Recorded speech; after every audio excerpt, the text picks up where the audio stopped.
வணக்கம் குழந்தைகளே. இன்னைக்கு உங்களுக்கு பாட்டி ஒரு கதையை சொல்ல போகிறேன். இந்த கதையிலேருந்து நீங்கள் என்ன தெரிஞ்சுக்க போகிறீங்கன்றதை நான் தெரிஞ்சுக்க போகிறேன். வாங்க கதைக்குள்ள போகலாமா? ஒரு அழகான சிறிய கிராமத்தில் ஒரு லதா ரமேஷ் தம்பதியினர் தங்கள் மகன் அர்ஜுனுடன் வசித்து வந்தாங்க. அர்ஜுன் மிகவும் சுட்டியான பையன். ஆனால் அவனிடம் ஒரு குறை இருந்தது.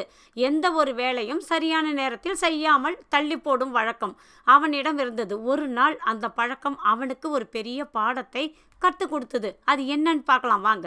அர்ஜுன், ஸ்கூலுக்கு கிளம்ப நேரமாச்சு. உன் பேக நேற்றே சரி பண்ண சொன்னேன், பண்ணிட்டியா? ஏம்மா இப்பதானே கார்ட்டூன் போடுறாங்க, அப்புறம் பண்ணிக்கிறேன், இன்னும் டைம் இருக்கு.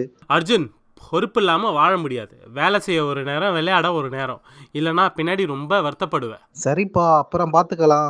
பள்ளி முடிந்தது. அர்ஜுன் சோகமாக வீட்டிற்கு வருகிறான். நீங்க சொன்னது சரிதான். இன்னைக்கு ஸ்கூல்ல ஹோம்ஒர்க் நோட் அவசரத்துல எடுக்க மறந்ததால டீச்சர் எல்லார் முன்னாடியும் திட்டிட்டாங்க. எனக்கு ரொம்ப வெக்கமா போச்சு. பரவாயில்லை அர்ஜுன், இனிமே கவனமா இரு. சரி, இப்போ மழை வர்ற மாதிரி இருக்கு. போய் மாடியில் காய போடுற துணியை மட்டும் சீக்கிரம் எடுத்துக்கிட்டு வந்துரு. இதோ போறேன் அம்மா. ஆனா இந்த ஒரு வீடியோ கேம் லெவல மட்டும் முடிச்சிடுறேன்.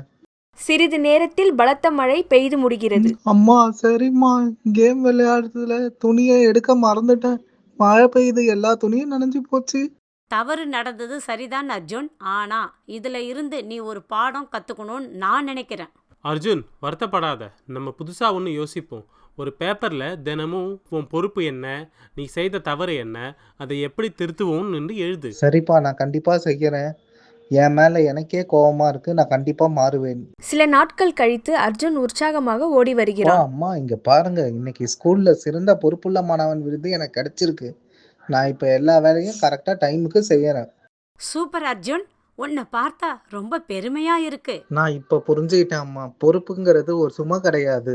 நம்ம வேலையை நாமளே சரியா செஞ்சா வாழ்க்கை எவ்வளவு சந்தோஷமாக இருக்கும்னு தெரிஞ்சுக்கிட்டேன். மிக சரியாக சொன்னாய் மகனே. என்ன குழந்தைகளே, இந்த கதையிலேருந்து உங்களுக்கு என்ன புரிஞ்சுது? பொறுப்பு என்பது பயப்பட வேண்டிய சுமை கிடையாது. வேலை சரியான நேரத்தில் உறுதியோடு செய்து முடித்தால் வாழ்க்கை எளிதாக மாறும். நாம அடுத்த கதையில சந்திப்போமா?